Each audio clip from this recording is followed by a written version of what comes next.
अस्सलामुअलैकुम।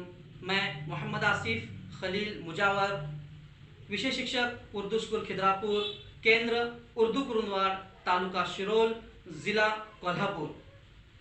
शिक्षण विभाग ज़िला परिषद कोल्हापुर के तहत मुनक्कद करदा टीचरों के मुकाबलों में मैं आपके सामने गौर फिक्र चिंतन पेश कर रहा हूँ।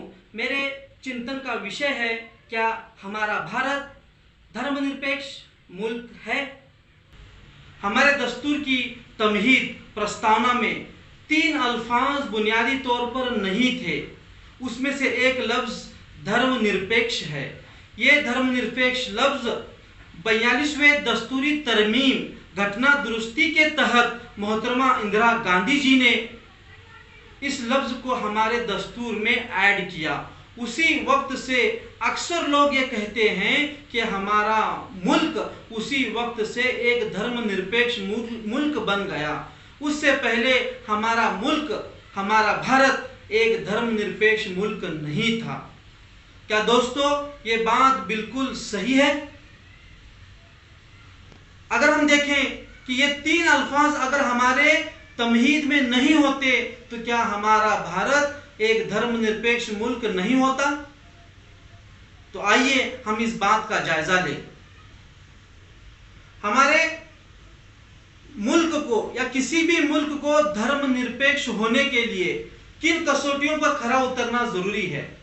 सबसे पहली कसौटी यह है कि उस मुल्क का अपना कोई स्टेट रिलीजन न हो।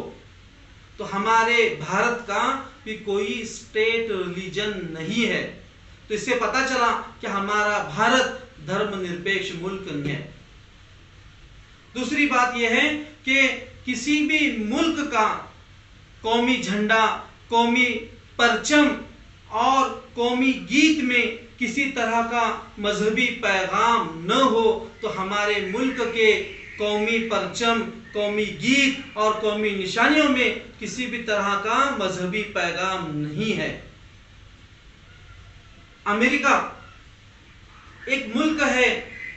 अमेरिका के डॉलर पर लिखा हुआ है, ऑन गॉड बी ट्रस्ट, हम ईश्वर पर भरोसा करते हैं।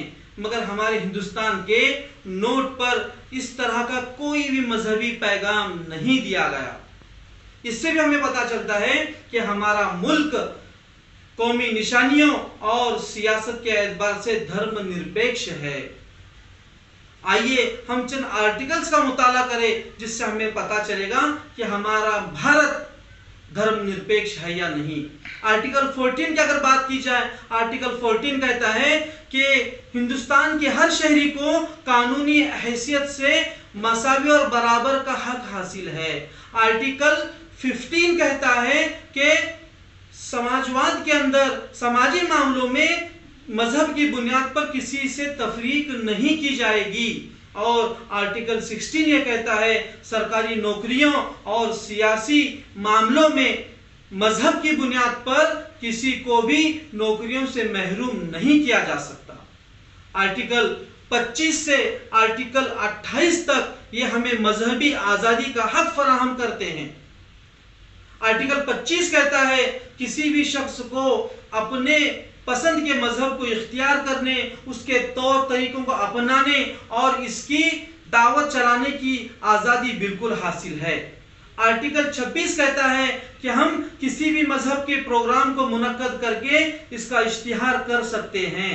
और आर्टिकल 27 कहता है कि हमारा मुल्क किसी खास मजहब के लोगों के ऊपर हमारे मुल्क में जमा शुदा टैक्स की रकम खर्च नहीं कर सकता। और इसी तरह से आर्टिकल 324 से 328 तक ये हमें वोट का हक फराहम करते हैं। खुसूसन आर्टिकल 325 से कहता है कि हमें मजहबी बुनियाद पर, मजहब की तफरीक की बुनियाद पर हम किसी को वोट से महरूम नहीं कर सकते।